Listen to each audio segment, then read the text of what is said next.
Good morning and good evening, everyone. Um, I welcome you to the Salt Office Hours November edition. So let's look at today's agenda.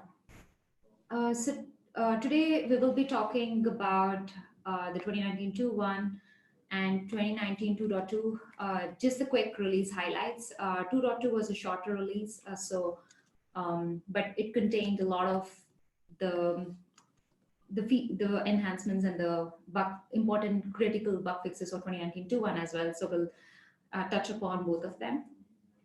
And then we'll also have Salt open roadmap. And this is more of a discussion. We'll share what we have and then also look for feedback from you.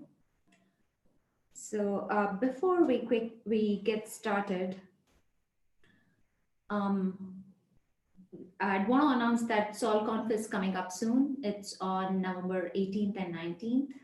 Register soon if you haven't done so. There's a lot of breakout sessions and multiple tracks focusing on Salt Open. One of the good aspects of this year's SolConf is that it's heavily community focused. Especially the very first day, Monday, we have a lot of community activities. So moving on to the 2019 2.1 and 2.2 release highlights. Do we have Daniel? Yeah, Okay. it was this year. Over to you, Daniel. Okay. So the main thing I think to really highlight about 2019 2.1 is the fact that the core team spent a few months fixing the test suite and fixing flaky tests within the test suite.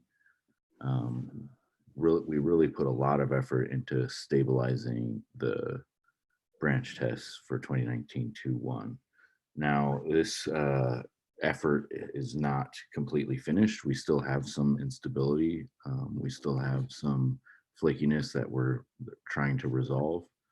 So that's an ongoing effort, but that's sort of the big thing, the big takeaway for 2019 2.1, other than the bug fixes that were in 2019 2.1. And as far as bug fixes go, they were numerous. Anything from the file chatter module, or a fix in the file module regarding the chatter command, Amazon Linux IP addresses, fixing GPG pillar data, storing the behavior of allowing forward slashes in pillar data, or pillar includes rather, fixing the ability to use AWS filters in Salt Cloud, fixing Azure, Amazon Azure API,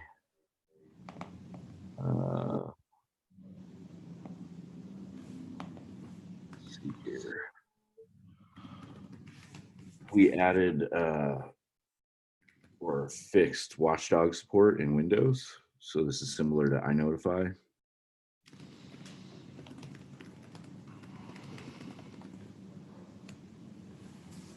As well as multiple fixes to the LGPO module. So that's not all of the bugs that were fixed in 2019 2.1, but those are sort of some of the highlights. As far as 2019 2.2 goes, there were several regressions that were found as soon as we released 2019 2.1. So those have been fixed. And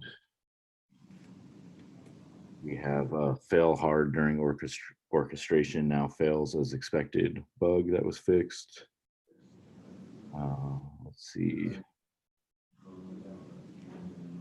There was a bug in the pip module where it was trying to import the actual Python pip package. And if it didn't exist, it was causing all kinds of errors. Jinja imports were broken, that was fixed. Fixing the scheduler. and we had an issue where there was a regression that took place, or a bug that was introduced rather, that was causing pillar data to refresh on every job, and that was resolved as well. Does anyone have any questions about 2019-2.1 or 2019-2.2 that we can answer?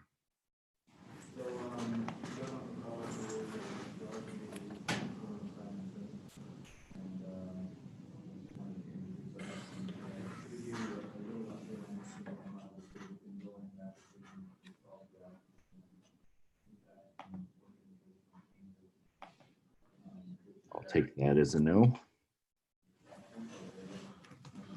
Javier, back to you.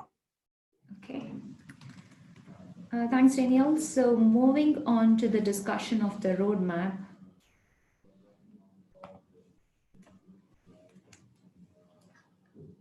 Can folks see my screen?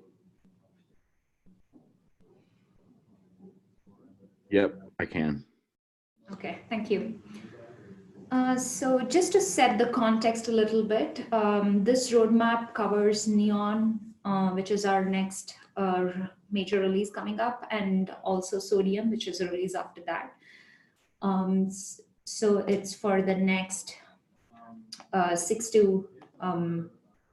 it's around approximately about 8 months. And this is a theme-based roadmap. So you will see less of the feature-based aspect, but more of where the SALT would be focusing on. And the closer we get to the timeline of the roadmap, you'll see more details about what are some of those specific features which are covered in the theme. And third aspect is we would be covering the roadmap in much more detail during the SolConf. So make sure if you're in the SolConf, plan to attend the roadmap session.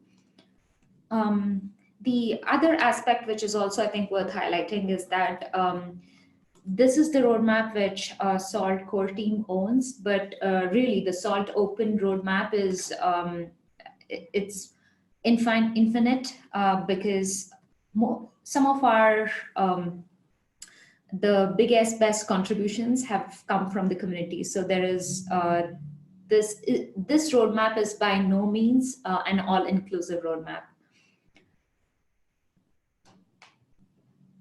Okay, so moving on, Tom will talk through some of the quick highlights and the items of this roadmap.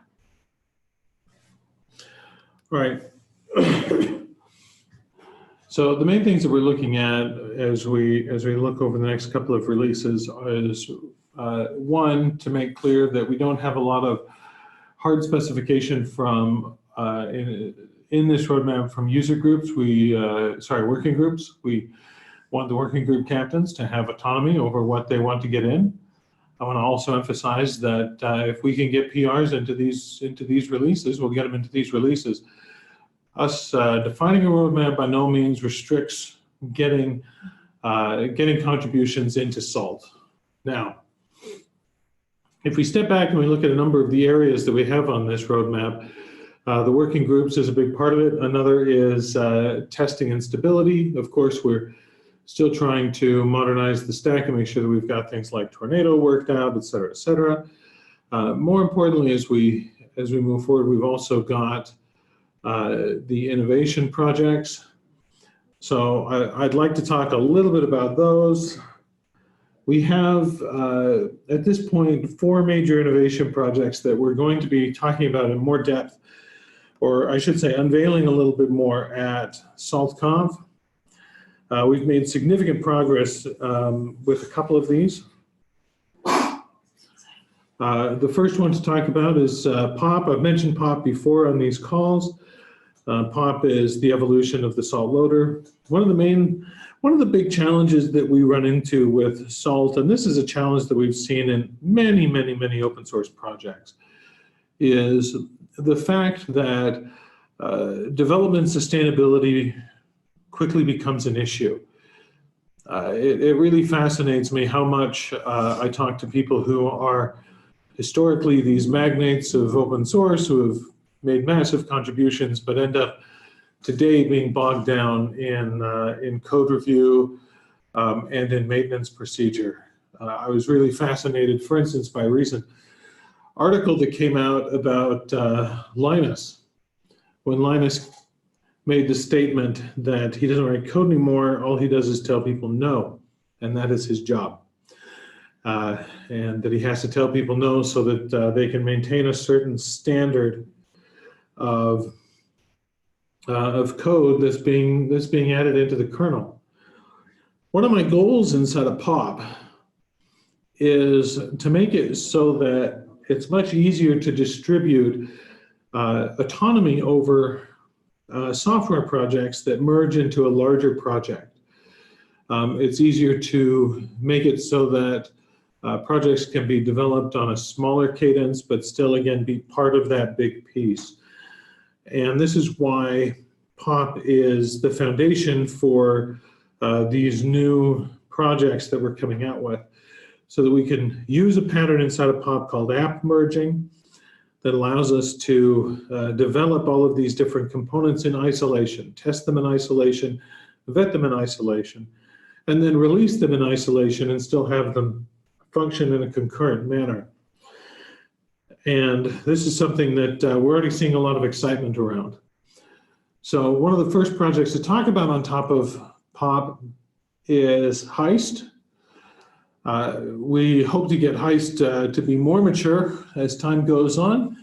Heist right now, we are able to use it to bootstrap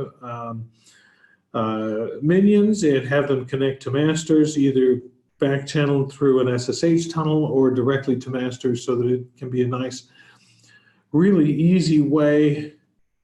So it can be a really easy way to deploy and maintain Salt inside of environments. Now, beyond Heist, I unveiled a few weeks ago. It's been 3 weeks, I want to say, three and a half weeks. I showed a project I had been playing around with to the cloud working group called ITEM. ITEM is the Salt state system, but I pulled it out of Salt. I rewrote a sizable portion of it and made the entire Salt state system pluggable and able to function in a much more standalone basis. I showed this combined with app merging to the cloud working group a few weeks ago, and I was met with a fair amount of excitement, which invigorated me and our cloud working group captain, Nick Hughes. We have been working on getting a prototype ready for the cloud working group meeting that's coming up this Friday, so that we can do a demonstration of being able to have the Salt Cloud functionality working inside of this new framework, which should allow us to add a lot more flexibility and capabilities. But it also allows us to develop the support for each individual cloud in isolation. So when we develop support for a cloud using ITEM and the POP approach, that support for the cloud gets to be released independently. We don't have to write cloud support and then wait a long time for a major Salt release to include everything. And the last piece on the innovation cycle I want to talk about is Umbra. Umbra is a streaming artificial intelligence system. Right now, it's primarily focused around anomaly detection, but it's built in such a way, again, on top of POP, using plugins to make it very easy for us to build more artificial intelligence pipelines. And so these innovation projects are not directly blocking or part of the Salt roadmap, but these are new projects that SaltStack that we're trying to get out there to be able to get Salt functioning or get SaltStack recognized in a new and exciting way, and to solve more modern problems. Let's see, Kavya, was there anything in there that I missed? In the innovation theme, or just in general?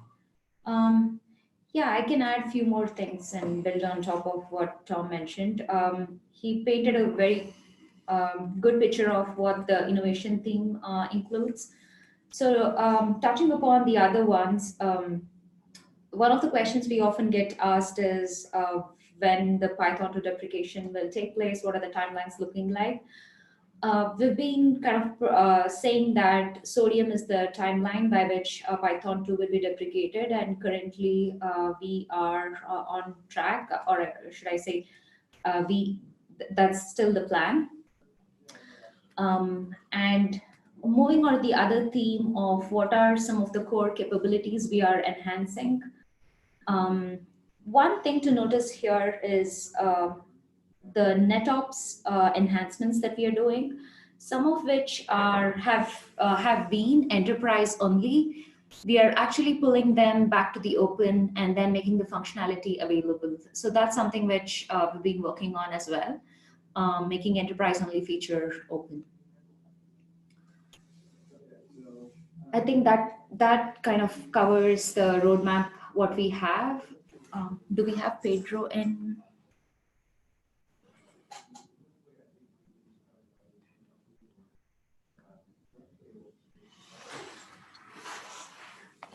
So do we need Pedro for something? Should I tell him to hop in here?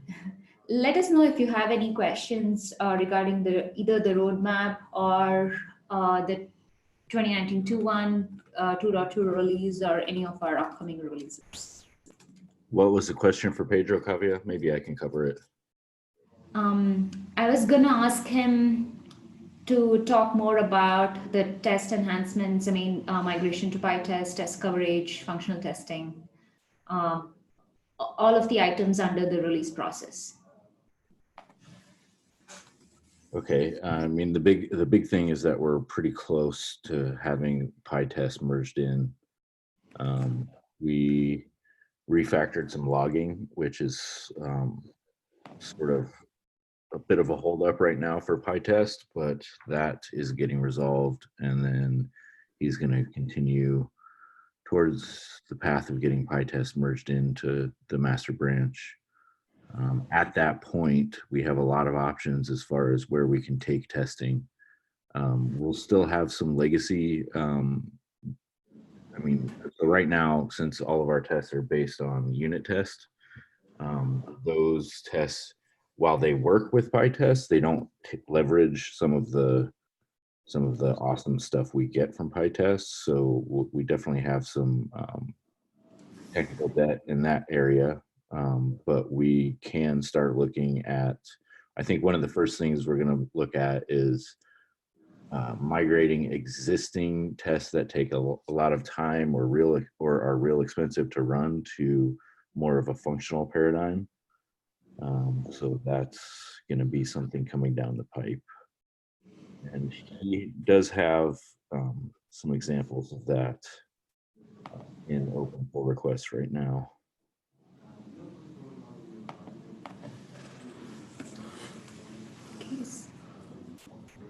Thanks, Daniel. I think we have a question.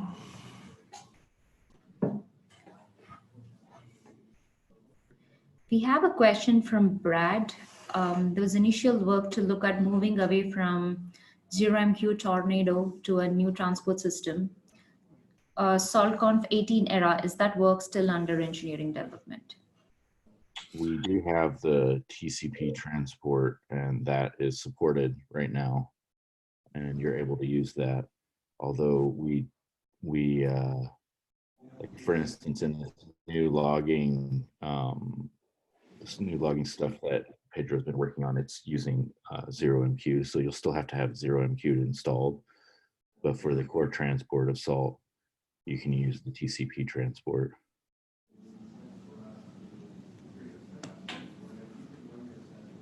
And over time, we'd like to make the transport more pluggable so that we could have other transports as well. Yeah, I mean, that's the main takeaway here, is that over time we would like the transport to be more pluggable. I'm trying to think of specific transport talk a year ago that we were talking about. I mean, frankly, a year ago we were in the process of deprecating rate and saying, well, we tried and that didn't work out. And I mean, we're also in this situation where, for the most part, ZeroMQ is significantly more stable than it used to be. But like Daniel is saying, we definitely want to make the transport pluggable in the long run. This is proven to be a really tricky thing, given how deeply embedded the transport system is inside of SALT. So we don't really have a really solid plan there, I guess, outside of one, making it pluggable, and two, potentially moving it over to async IO as we're able to finally deprecate Python 2. But yeah, no, we don't have super solid views around. We don't have super solid views around transport changes right now. Yeah, I mean, the main thing there is, I assume when we're talking about pluggable, we're talking about being able to leverage external message queues and things like that. And the main thing there is I think we need to like have more of a definition of like what is expected when you send a message on the transport, like what kind of delivery guarantees do you have and things like that. What is the actual message API, for lack of a better word, look like? Because all of the different potential transports are going to have different potential caveats.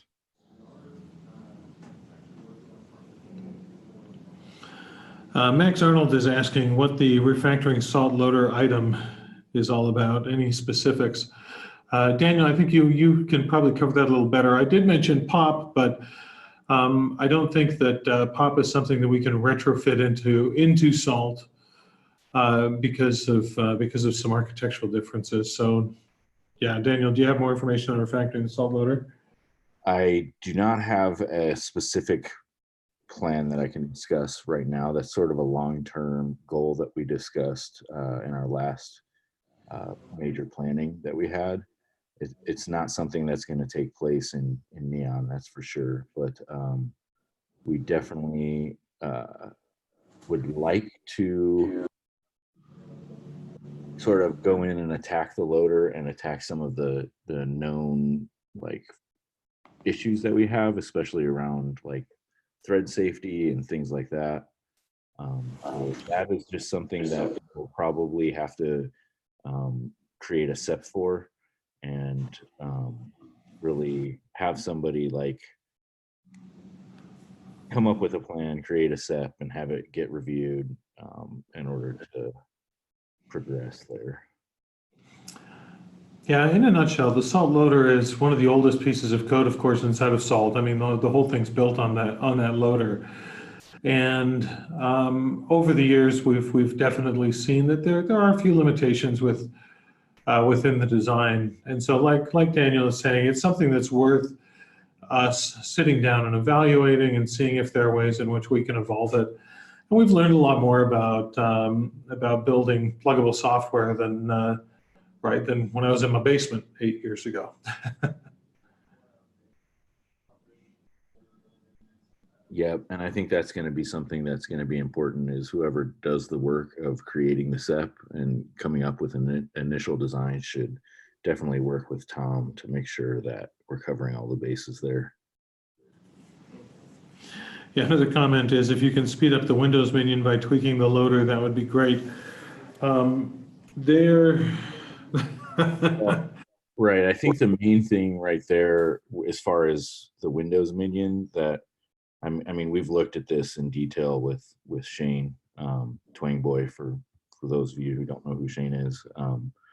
Basically, the main slowdown in SALT with Windows versus Linux is the way that Windows handles process forking. There's a lot more overhead you can't just do like an OS fork on Windows. So there's a lot more overhead as far as spawning new processes. So the idea that we have for that, and there have been some pull requests that tried to attack this, but never really got traction. But basically, the idea is for workers, worker jobs, instead of spawning a new process when the job is supposed to execute, have those processes like pre-cached. So have a specific set of already running processes that can then go off and run jobs. This would be similar to how we have M workers in the master. And that, if we follow that path, that would, I think, would be the #1 speed up that we could get as far as Windows minions.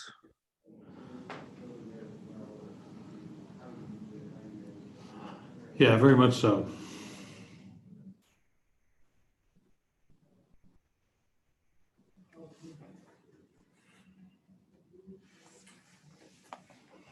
Any other questions?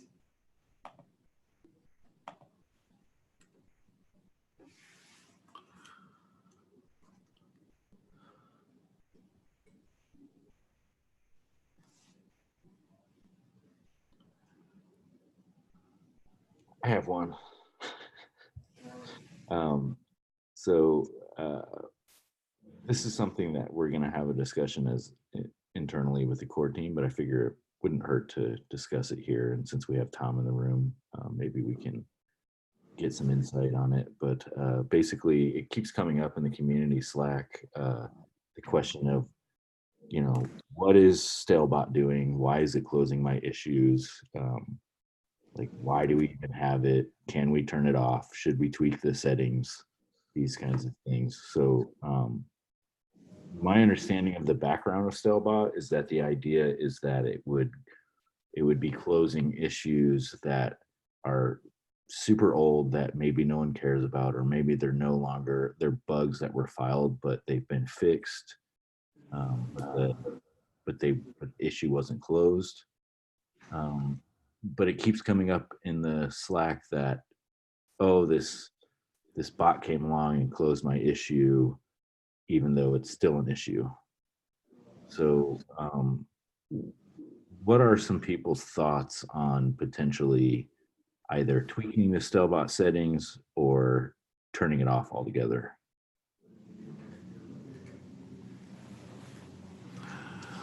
So, I mean, one of the challenges with things like a Stalebot is just as you're describing. One of the things that's interesting, if we go back and look at how Red Hat, for instance, handles these things, if we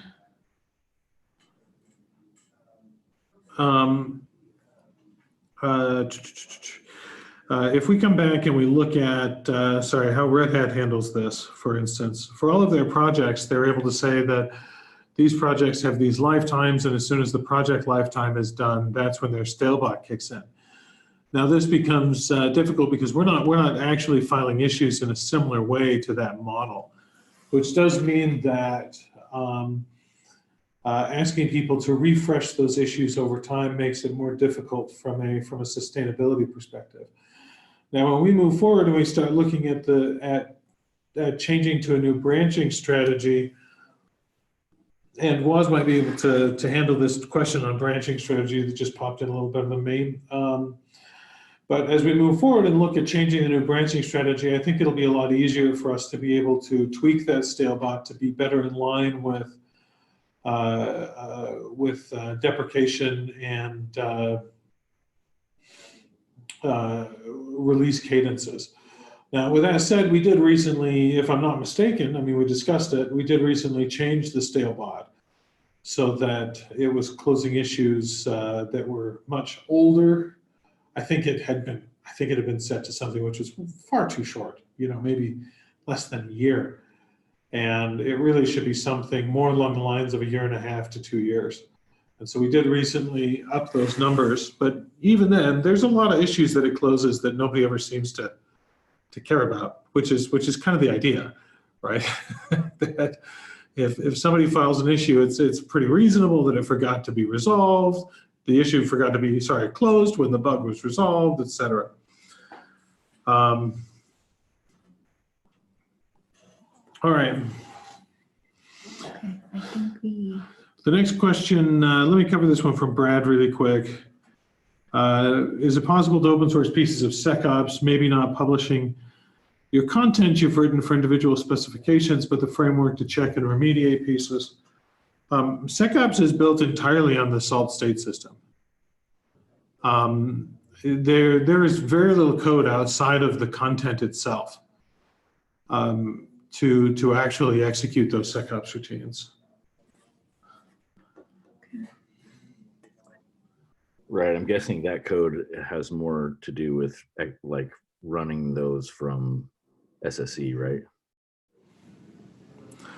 Yeah, I mean, almost all the code that we have inside of SecOps that isn't inside of Salt is basically around caching that information inside of our enterprise platform and visualizing it and associating metadata with those states. I mean, the system that associates metadata with those states isn't terribly useful without the entire enterprise platform.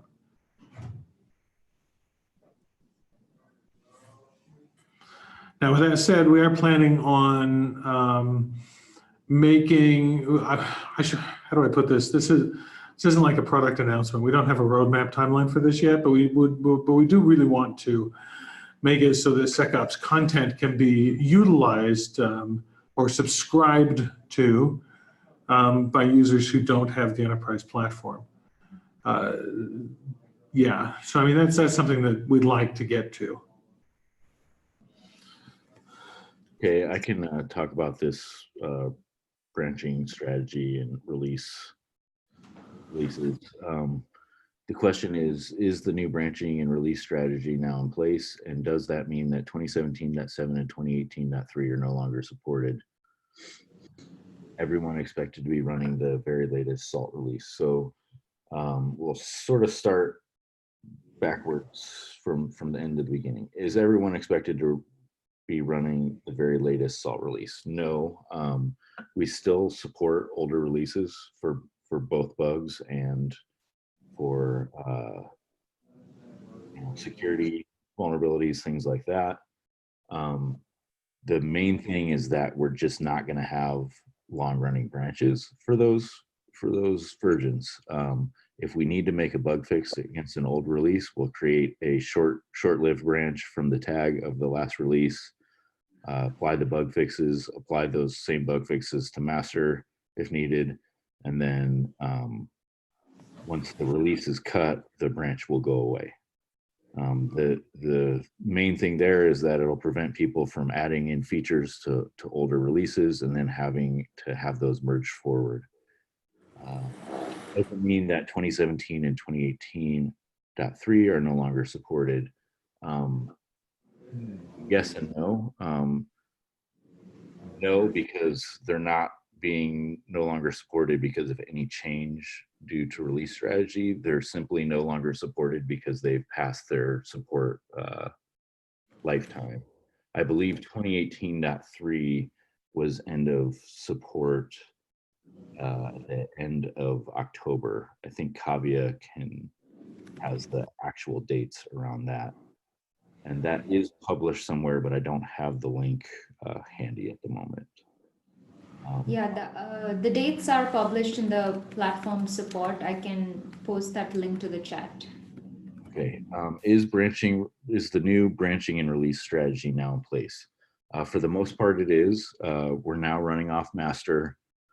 We do have some of those older branches still around, and we're actively working to go through and clean them up where we can.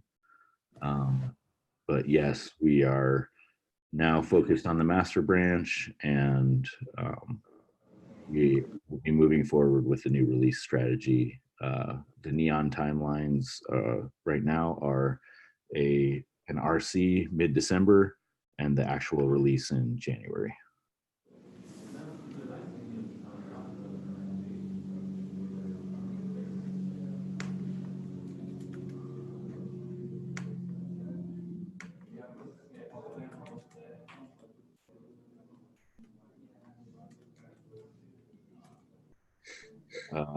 M. Smith says, I was literally just typing about the Stalebot. My suggestion from Slack was that it should only close issues that are waiting for information from the owner.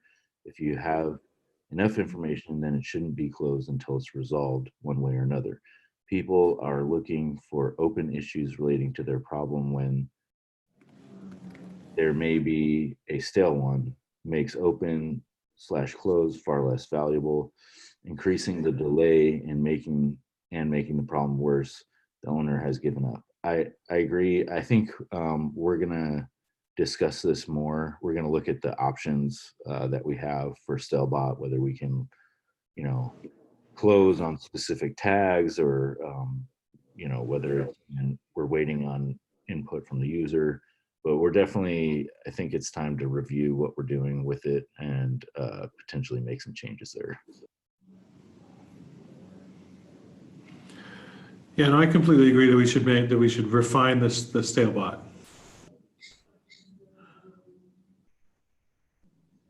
Maybe it makes sense to have a label for confirmed issues that would prevent Stelbot from closing them. We do have that label, although it's not strictly enforced that it's applied.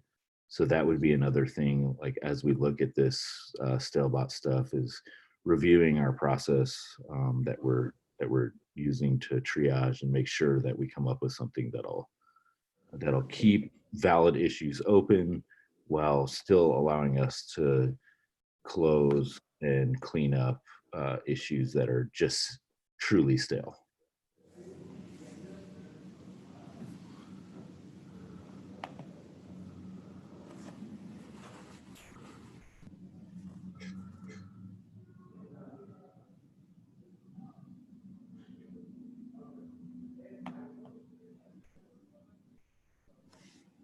That's it for the existing questions. Let's give a few moments for more questions to roll in. Yep.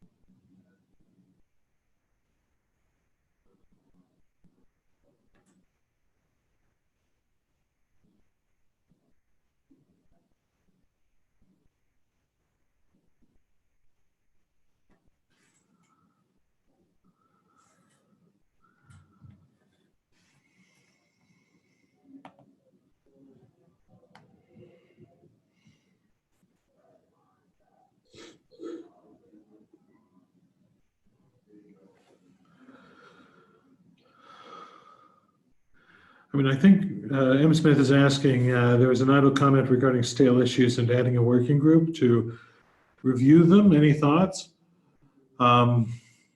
If we can get people who want to join that working group, that'd be great. I must admit, it's not the most glamorous one. I mean, what we're looking at here is that. I mean, one of the comments I made earlier is just that one of the big challenges in open source software today is maintenance. I mean, there's huge piles of software out there that people are trying to maintain. And if we can get a working group of engaged people from the community to be actively looking over stale issues, that would be absolutely phenomenal. I would love it. And so, yeah, we should definitely put some feelers out there to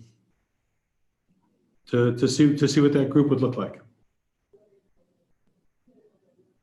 Yeah, I agree. I mean, it would also help just from a simple triage perspective to have even the existing work groups help in triaging issues that are specific to their area of expertise.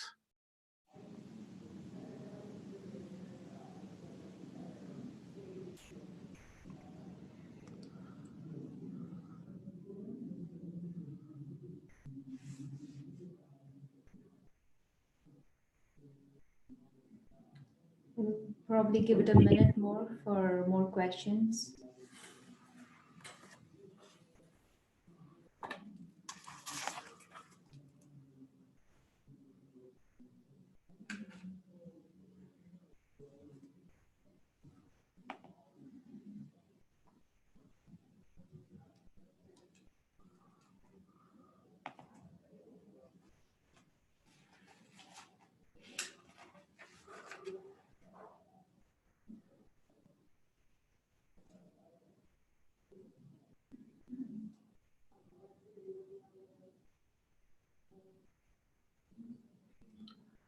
Okay.